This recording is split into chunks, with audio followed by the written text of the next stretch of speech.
Hello students, how are you all? Today's topic is very important, that is quantum numbers from your plus 1 chemistry book, chapter structure of atom. So let's start. Quantum numbers ਕੀ ਹੁੰਦੇ ਆ? A set of 4 numbers which give complete information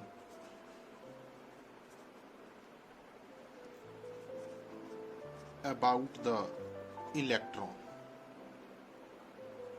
in an atom. That is, ਜਿੱਦਾਂ ਤੁਸੀਂ ਕਿਸੇ ਜਗ੍ਹਾ ਤੇ ਰਹਿੰਦੇ ਆ ਤੇ ਤੁਹਾਡਾ ਜਿਹੜਾ ਐਡਰੈਸ ਹੈ ਉਹਦੇ ਵਿੱਚ ਸਭ ਤੋਂ ਪਹਿਲਾਂ ਕੰਟਰੀ ਦਾ ਨਾਮ ਆਉਂਦਾ ਹੈ ਕਿ ਵੀ ਤੁਸੀਂ ਇੰਡੀਆ 'ਚ ਰਹਿੰਦੇ ਆ।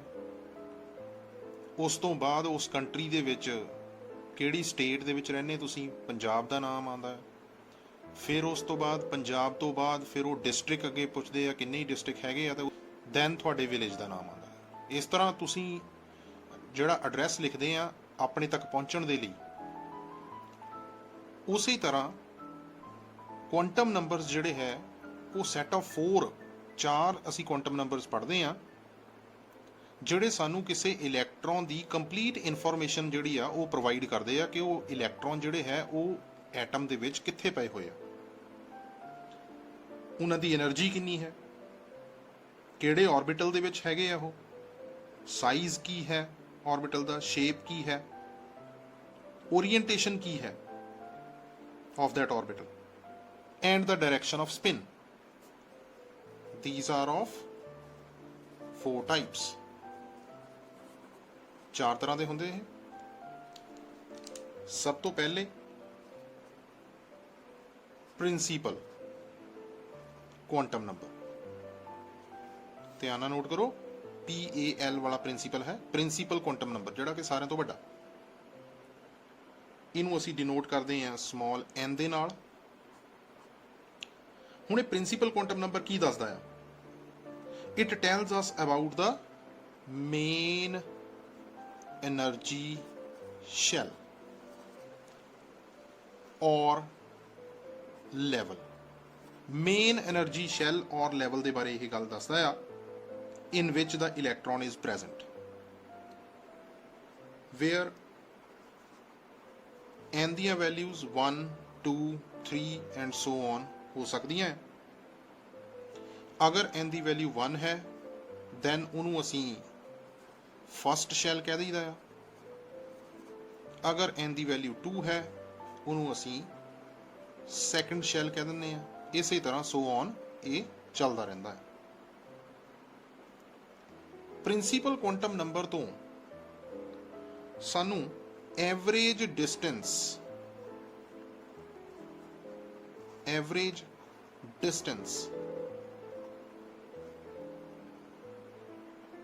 of the electron from the nucleus ਵੀ ਪਤਾ ਲੱਗਦਾ,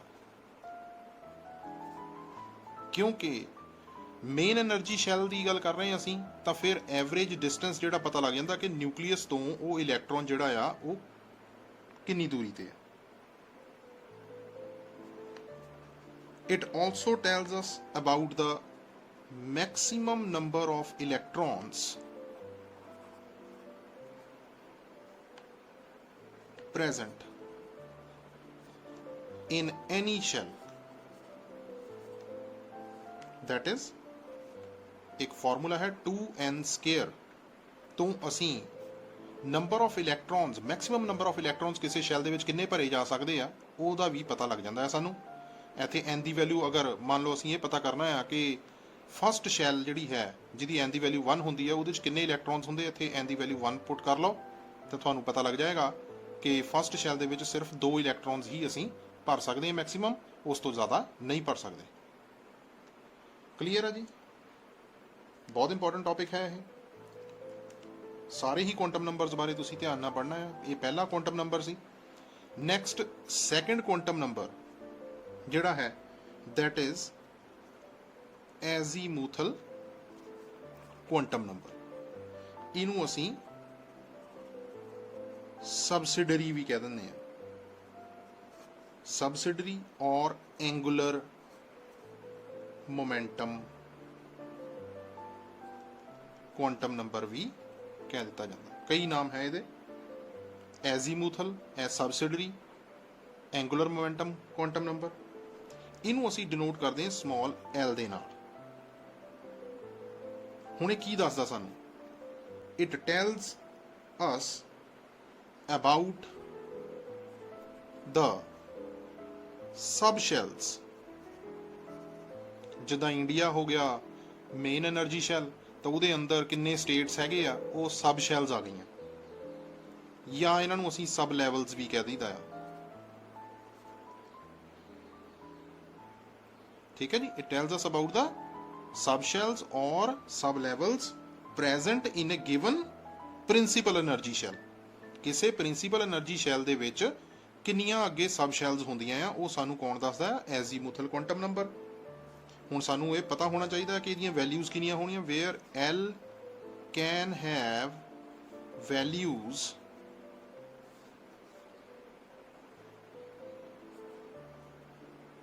ਜ਼ੀਰੋ ਟੂ n-1 ਵੈਲਿਊਜ਼ ਇਹਦੀਆਂ ਹੁੰਦੀਆਂ। ਐਗਜ਼ਾਮਪਲ ਕਰਦੇ ਹਾਂ। ਮੰਨ ਲਓ n ਦੀ ਵੈਲਿਊ ਹੈ 1 ਤੇ l ਦੀ ਵੈਲਿਊ ਜਿਹੜੀ ਹੈ, n ਦੀ ਵੈਲਿਊ 1 ਹੈ, ਤੇ ਇੱਥੇ ਪੁੱਟ ਕਰਾਂਗੇ ਕਿ l ਦੀਆਂ ਕਿੰਨੀਆਂ ਵੈਲਿਊਜ਼ ਹੋਣਗੀਆਂ। 1 - 1 0, 0 to 0 ਮਤਲਬ ਇੱਕ ਵੈਲਿਊ ਹੀ ਹੋਏਗੀ, that is 0। ਹੁਣ ਇਹਨੂੰ ਅਸੀਂ ਡੈਜ਼ਿਗਨੇਟ ਕਿੱਦਾਂ ਕਰਦੇ ਹਾਂ? ਇਸ l ਸਬ ਸ਼ੈਲ ਦੀ ਜਿਹੜੀਆਂ ਸਬ ਸ਼ੈਲ ਸਾਨੂੰ ਪਤਾ ਲੱਗੀ, ਉਹਦੀ ਡੈਜ਼ਿਗਨੇਸ਼ਨ ਹੁੰਦੀ ਆ ਕਿ ਜਦੋਂ l ਦੀ ਵੈਲਿਊ 0 ਹੁੰਦੀ ਆ, ਉਹਨੂੰ ਅਸੀਂ ਸਮਾਲ s ਦੇ ਨਾਲ ਰਿਪਰੈਜ਼ੈਂਟ ਕਰਦੇ ਹਾਂ, ਤੇ ਆ n ਦੀ ਵੈਲਿਊ ਅਸੀਂ ਮੋਹਰੇ ਲਿਖੀ ਦੀ ਆ 1, that becomes 1s।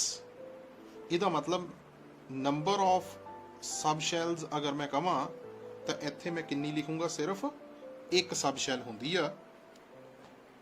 ਪਹਿਲੇ ਪ੍ਰਿੰਸੀਪਲ ਸ਼ੈਲ ਦੇ ਵਿੱਚ ਇੱਕੋ ਹੀ ਸਬ ਸ਼ੈਲ ਹੁੰਦੀ। ਮੰਨ ਲਓ n ਦੀ ਵੈਲਿਊ ਹੈ 2 ਤੇ l ਦੀਆਂ ਕਿੰਨੀਆਂ ਵੈਲਿਊਜ਼ ਹੋ ਸਕਦੀਆਂ? 0 ਤੋਂ ਲੈ ਕੇ 2 - 1 1। ਇਹਦਾ ਮਤਲਬ ਇੱਕ 0, ਇੱਕ 1, ਇੱਕ ਤਾਂ 0 ਹੋ ਜਾਏਗੀ, ਇੱਕ 2 - 1 1। ਹਰ ਇੱਕ ਸਟੈਪ ਤੇ ਇੱਕ ਇੱਕ ਚੱਲਣਾ ਆ। ਇਹਦਾ ਮਤਲਬ ਇੱਕ 0 ਹੈ, ਇੱਕ 1 ਹੈ। ਇਹਦਾ ਮਤਲਬ ਕੀ ਹੈ? n ਦੀ ਵੈਲਿਊ ਮੋਹਰੇ ਲਿਖੀ ਦੀ ਅਸੀਂ 2, 0 ਜਦੋਂ l ਹੁੰਦਾ ਉਸ ਲਈ s ਹੁੰਦੀ ਹੈ, ਇਟ ਬਿਕਮਸ 2s। ਜਦੋਂ l ਦੀ ਵੈਲਿਊ 1 ਹੈ, n ਦੀ ਵੈਲਿਊ 2 ਹੀ ਹੈ, 2 1 ਜਦੋਂ ਵੈਲਿਊ ਹੁੰਦੀ l the, that it becomes p। ਇਹਦਾ ਮਤਲਬ ਇਹ ਹੈ ਕਿ ਮੇਨ ਪ੍ਰਿੰਸੀਪਲ ਸ਼ੈਲ ਦੇ ਵਿੱਚ ਇੱਥੇ 2 ਸਬ ਸ਼ੈਲਸ ਹੁੰਦੀਆਂ। ਠੀਕ ਹੈ ਜੀ। ਇਸੇ ਤਰ੍ਹਾਂ ਤੁਸੀਂ ਅੱਗੇ ਵੀ ਦੇਖ ਸਕਦੇ ਆ ਕਿ ਮੰਨ ਲਓ ਅਗਰ n ਦੀ ਵੈਲਿਊ 3 ਹੈ, ਫਿਰ l ਦੀਆਂ ਵੈਲਿਊਜ਼ ਕਿੰਨੀਆਂ ਹੋ ਗਈਆਂ? 3 - 1 ਤੱਕ ਜਾਣਾ ਅਸੀਂ। 3 - 1 2। ਇਹਦਾ ਮਤਲਬ ਇੱਕ ਹੋ ਗਈ 0, ਇੱਕ ਹੋ ਗਈ 1, ਇੱਕ ਹੋ ਗਈ 2। ਇਹਨੂੰ ਅਸੀਂ ਕਵਾਂਗੇ 3s, ਇਹਨੂੰ ਕਵਾਂਗੇ 3p, ਤੇ ਜਦੋਂ l ਦੀ ਵੈਲਿਊ 2 ਹੁੰਦੀ ਹੈ ਉਸ ਲਈ 3d ਆ ਜਾਂਦਾ। ਇਹ ਸਬ ਸ਼ੈਲਸ ਆ ਗਈਆਂ। ਇਹ ਕਿੰਨੀਆਂ ਸਬ ਸ਼ੈਲਸ ਆ ਗਈਆਂ? 3। ਠੀਕ ਹੈ ਜੀ, ਕਲੀਅਰ ਹੈ? ਇੱਥੇ ਸਾਡੇ ਕੋਲ ਕਿੰਨੀਆਂ ਆਈਆਂ ਸੀ? 2। It also tells us about the orbital angular momentum।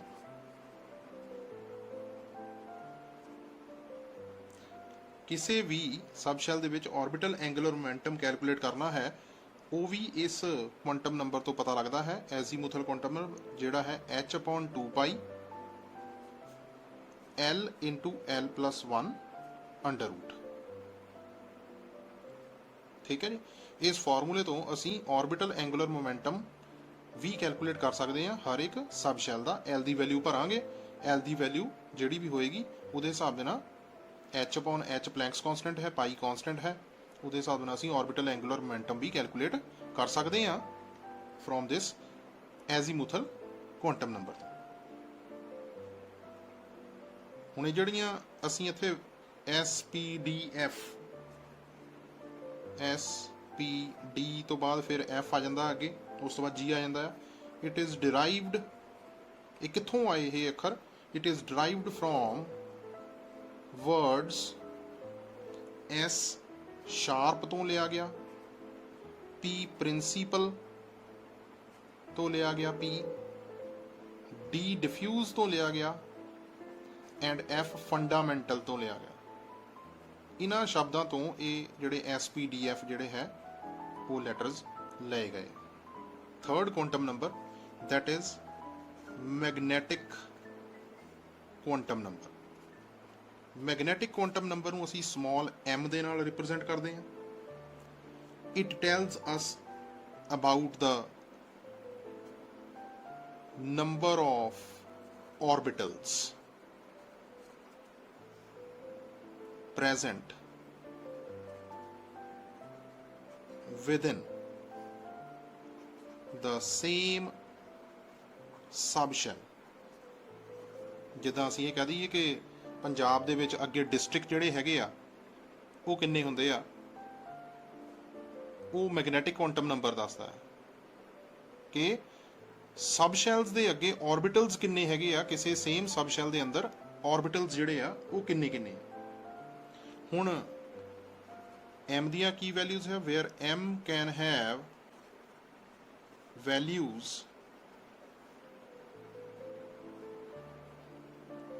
m is equal to -l to 0 to +l। ਦੇਖੋ m ਦੀਆਂ ਜਿਹੜੀਆਂ ਵੈਲਿਊਜ਼ ਕੈਲਕੂਲੇਟ ਕਿੱਦਾਂ ਹੋਣੀਆਂ ਆ, ਪਹਿਲਾਂ -l ਦੀ ਜਿਹੜੀ ਵੈਲਿਊ ਹੋਏਗੀ, ਸਾਰੇ ਕੁਆਂਟਮ ਨੰਬਰਸ ਇੰਟਰਲਿੰਕਡ ਹੈਗੇ ਆ, ਇਸ ਕਰਕੇ l ਦੀ ਜਿਹੜੀ ਵੈਲਿਊ ਹੋਏਗੀ ਇੱਥੇ ਮਾਈਨਸ ਦੇ ਵਿੱਚ ਚੱਲੇਗੀ, ਫਿਰ ਇੱਕ ਇੱਕ ਸਟੈਪ ਚੱਲਣਾ ਆ, ਠੀਕ ਹੈ ਜੀ, ਫਿਰ 0 ਤੇ ਪਹੁੰਚਣਾ ਆ, ਫਿਰ +l ਤੱਕ ਜਾਣਾ ਆ। ਅਸੀਂ ਫਿਰ ਉਸੇ ਤਰ੍ਹਾਂ ਐਗਜ਼ਾਮਪਲ ਲੈਂਦੇ ਆ।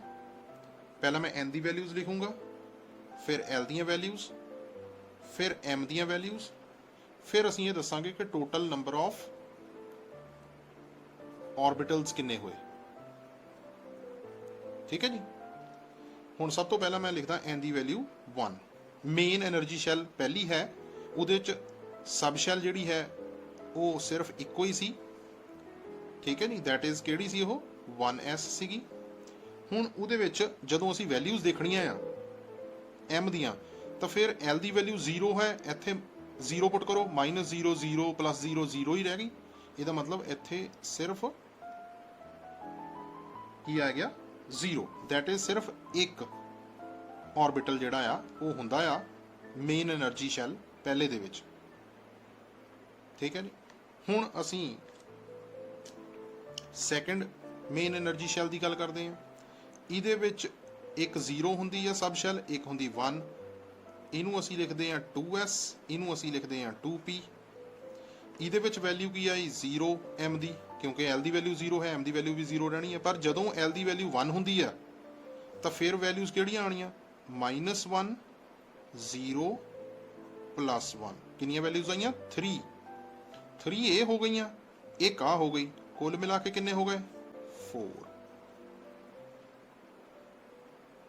ਠੀਕ ਹੈ ਜੀ। 4 ਆਰਬਿਟਲਸ ਆ ਗਏ ਸੈਕੰਡ ਮੇਨ એનર્ਜੀ ਸ਼ੈਲ ਦੇ ਵਿੱਚ। ਹੁਣ ਅਸੀਂ ਥਰਡ ਸ਼ੈਲ ਦੀ ਗੱਲ ਕਰਦੇ ਹਾਂ। ਇਹਦੇ ਵਿੱਚ ਵੈਲਿਊਜ਼ l ਦੀਆਂ ਵੱਲ 0 1 2, ਇੱਕ ਹੋ ਗਈ 3s, ਇੱਕ ਹੋ ਗਈ 3p, ਇੱਕ ਹੋ ਗਈ 3d। ਜਦੋਂ l ਦੀ ਵੈਲਿਊ 2 ਹੁੰਦੀ ਆ ਤਾਂ ਫਿਰ ਕੀ ਬਣ ਜਾਣਾ 3d। ਹੁਣ ਆ ਹੋ ਗਿਆ 0, ਜਦੋਂ l ਦੀ ਵੈਲਿਊ 0 ਹੈ 0 0 0। ਜਦੋਂ l ਦੀ ਵੈਲਿਊ 1 ਹੈ ਫਿਰ ਕੀ ਆਣਾ -1 0 +1। ਤਿੰਨ ਵੈਲਿਊਜ਼ ਆ ਗਈਆਂ p ਦੀਆਂ, p ਸਬ ਸ਼ੈਲ ਦੀਆਂ 3 ਆਰਬਿਟਲਸ ਹੁੰਦੇ। ਇਹਦਾ ਮਤਲਬ ਅੱਗੇ ਆ ਗਿਆ d ਸਬ ਸ਼ੈਲ। d ਸਬ ਸ਼ੈਲ ਹੁਣ 2 ਵੈਲਿਊ ਹੈ, l ਦੀ ਵੈਲਿਊ ਕਿੰਨੀ ਹੈ 2, ਤੇ ਕੀ ਆਏਗਾ -2 -1 0 +1 +2। ਇੱਕ ਇੱਕ ਸਟੈਪ ਚੱਲਣਾ ਹੈ ਤਾਂ ਕੁੱਲ ਮਿਲਾ ਕੇ ਕਿੰਨੇ ਹੋ ਗਏ 5। ਇਹਦਾ ਮਤਲਬ d ਸਬ ਸ਼ੈਲ ਦੇ ਵਿੱਚ 5 ਆਰਬਿਟਲਸ ਹੁੰਦੇ ਆ। 5 ਇਹ ਹੋ ਗਏ, 3 ਆ ਹੋ ਗਏ, ਇੱਕ ਆ ਹੋ ਗਿਆ, ਕੁੱਲ ਮਿਲਾ ਕੇ ਕਿੰਨੇ ਹੋ ਗਏ 9। ਇਹਦਾ ਮਤਲਬ ਥਰਡ ਮੇਨ એનર્ਜੀ ਸ਼ੈਲ ਦੇ ਵਿੱਚ 9 ਆਰਬਿਟਲਸ ਹੁੰਦੇ ਆ। ਜੇ ਤੁਹਾਨੂੰ ਕਿਸੇ ਸਬ ਸ਼ੈਲ 'ਚ ਪੁੱਛ ਲਿਆ ਜਾਵੇ, s ਸਬ ਸ਼ੈਲ ਦੇ ਵਿੱਚ ਇੱਕ ਆਰਬਿਟਲ ਹੁੰਦਾ ਆ, p ਸਬ ਸ਼ੈਲ 'ਚ 3 ਹੁੰਦੇ ਆ, d ਸਬ ਸ਼ੈਲ 'ਚ 5 ਆਰਬਿਟਲ ਹੁੰਦੇ ਆ। ਇਸੇ ਤਰ੍ਹਾਂ ਅਸੀਂ f ਸਬ ਸ਼ੈਲ ਤੇ ਵੀ ਚਲੇ ਜਾਂਦੇ ਆ। F sub shell 4, main energy shell n is equal to 4 आ गई। ठीक है जी। L ਦੀ ਵੈਲਿਊਜ਼ ਕਿੰਨੀਆਂ ਆਈਆਂ 0 1 2 3, ਕਿੱਥੇ ਤੱਕ ਜਾਣਾ ਅਸੀਂ 0 to n minus 1 L the values ਦੇ ਲਈ। ਇਹ ਕੀ ਆ ਗਿਆ 4s 4p 4d 4f।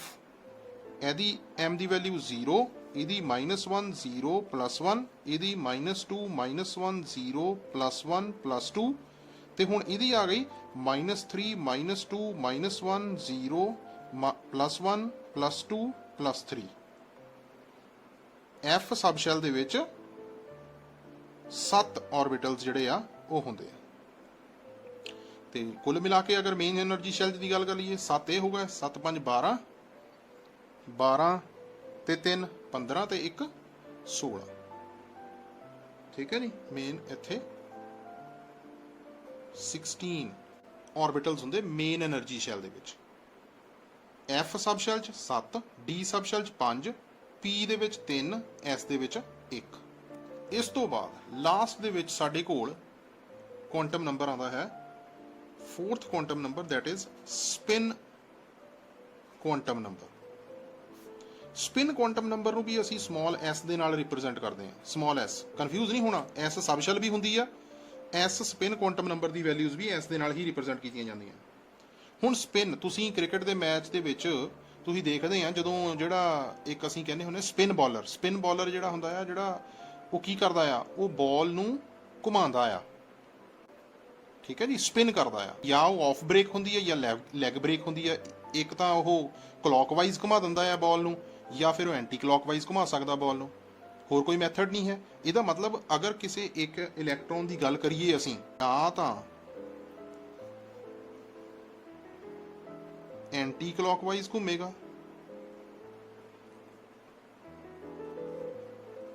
Anti clockwise, ਤੇ ਜਾਂ ਉਹ ਇਲੈਕਟ੍ਰੋਨ ਜਿਹੜਾ ਹੈ ਉਹ ਕਲੌਕਵਾਈਜ਼ ਰੋਟੇਟ ਕਰੇਗਾ। ਹੋਰ ਕੋਈ ਮੈਥਡ ਨਹੀਂ ਹੋ ਸਕਦਾ ਰੋਟੇਸ਼ਨ ਦਾ, ਸਪਿਨਿੰਗ ਦਾ। ਇਹਦਾ ਮਤਲਬ ਇਹ ਹੈ ਕਿ ਕਿਸੇ ਇੱਕ ਆਰਬਿਟਲ ਦੇ ਵਿੱਚ, ਆਰਬਿਟਲ ਤੱਕ ਪਹੁੰਚ ਗਏ ਸੀ ਅਸੀਂ। ਠੀਕ ਹੈ ਨੀ। ਆਰਬਿਟਲ ਦੇ ਵਿੱਚ, ਕਿਸੇ ਇੱਕ ਆਰਬਿਟਲ ਦੇ ਵਿੱਚ ਅੱਗੇ ਇਲੈਕਟ੍ਰੋਨਸ ਕਿੰਨੇ ਹੁੰਦੇ ਆ ਉਹ ਸਾਨੂੰ ਇਹ ਦੱਸਿਆ ਜਾਂਦਾ ਆ ਕਿ ਕਿਸੇ ਇੱਕ ਆਰਬਿਟਲ ਦੇ ਵਿੱਚ ਇਲੈਕਟ੍ਰੋਨਸ ਸਿਰਫ ਮੈਕਸਿਮਮ 2 ਹੀ ਹੋ ਸਕਦੇ ਆ। ਇੱਕ ਦੀ ਸਪਿਨ ਕਲੌਕਵਾਈਜ਼ ਹੋਏਗੀ, ਦੂਸਰੇ ਦੀ ਸਪਿਨ ਐਂਟੀ ਕਲੌਕਵਾਈਜ਼ ਹੋਏਗੀ, ਜਿਹਨੂੰ ਅਸੀਂ ਰਿਪਰੈਜ਼ੈਂਟ ਕਰ ਸਕਦੇ ਆ +½ ਦੇ ਨਾਲ ਐਂਡ -½ ਦੇ ਨਾਲ। ਇਹਦਾ ਮਤਲਬ ਇਹੀ ਹੈ ਕਿ ਕੋਈ ਇੱਕ ਆਰਬਿਟਲ ਜਿਹੜਾ ਹੈ ਉਹ ਸਿਰਫ 2 ਇਲੈਕਟ੍ਰੋਨਸ ਹੀ ਆਕੂਪਾਈ ਕਰ ਸਕਦਾ ਆ ਆਪਣੇ ਵਿੱਚ। ਇੱਕ ਤਾਂ ਇਹ ਹੋ ਗਿਆ। ਦੂਸਰਾ, ਸਾਨੂੰ ਸਪਿਨ ਐਂਗੂਲਰ ਮੋਮੈਂਟਮ ਬਾਰੇ ਵੀ ਪਤਾ ਲੱਗਦਾ ਇਸ ਕੁਆਂਟਮ ਨੰਬਰ ਤੋਂ, ਜਿਹਦੀ ਵੈਲਿਊ ਜਿਹੜੀ ਹੈ ਉਹ h/2π s × s+1 √। ਜਦੋਂ ਉੱਥੇ l × l+1 √ ਸੀ, ਇੱਥੇ s × s+1 √। ਇੱਥੇ s ਦੀ ਵੈਲਿਊ ਸਪਿਨ ਕੁਆਂਟਮ ਨੰਬਰ ਦੀ ਗੱਲ ਕਰ ਰਹੇ ਹਾਂ ਅਸੀਂ, ਨਾ ਕਿ s ਸਬ ਸ਼ੈਲ ਦੀ। ਸੋ ਸਪਿਨ ਐਂਗੂਲਰ ਮੋਮੈਂਟਮ ਵੀ ਕੈਲਕੂਲੇਟ ਕੀਤਾ ਜਾ ਸਕਦਾ ਹੈ ਸਪਿਨ ਕੁਆਂਟਮ ਨੰਬਰ ਤੋਂ। ਇੱਥੋਂ ਸਿਰਫ ਇਹੀ ਪਤਾ ਲੱਗਦਾ ਆ ਕਿ ਨੰਬਰ ਆਫ ਇਲੈਕਟ੍ਰੋਨਸ ਕਿੰਨੇ ਹੁੰਦੇ ਆ ਕਿਸੇ ਪਾਰਟਿਕੂਲਰ ਆਰਬਿਟਲ ਦੇ ਵਿੱਚ। ਹੁਣ ਚਲੋ ਅਸੀਂ ਇੱਥੇ ਹੀ ਦੱਸਦੇ ਹਾਂ ਕਿ ਨੰਬਰ ਆਫ, ਅਗਰ ਇੱਥੇ ਇਲੈਕਟ੍ਰੋਨਸ ਦੀ ਗੱਲ ਕਰਨੀ ਹੋਵੇ, ਮੇਨ એનર્ਜੀ ਸ਼ੈਲ ਦੇ ਵਿੱਚ ਇੱਕ ਆਰਬਿਟਲ ਹੁੰਦਾ ਆ, ਤੇ ਅਸੀਂ ਹੁਣੇ ਕਰਕੇ ਹਟੇ ਆ ਕਿ ਇੱਕ ਆਰਬਿਟਲ ਦੇ ਵਿੱਚ ਮੈਕਸਿਮਮ ਕਿੰਨੇ ਇਲੈਕਟ੍ਰੋਨਸ ਹੋ ਸਕਦੇ ਆ 2। ਇੱਕ ਦੀ ਸਪਿਨ +½ ਦੂਸਰੇ ਦੀ -½ ਇਹਦਾ ਮਤਲਬ ਕੁੱਲ ਮਿਲਾ ਕੇ ਕਿੰਨੇ ਹੋ ਗਏ ਇਲੈਕਟ੍ਰੋਨ? ਸਿਰਫ 2 ਇਲੈਕਟ੍ਰੋਨ। ਠੀਕ ਹੈ ਜੀ।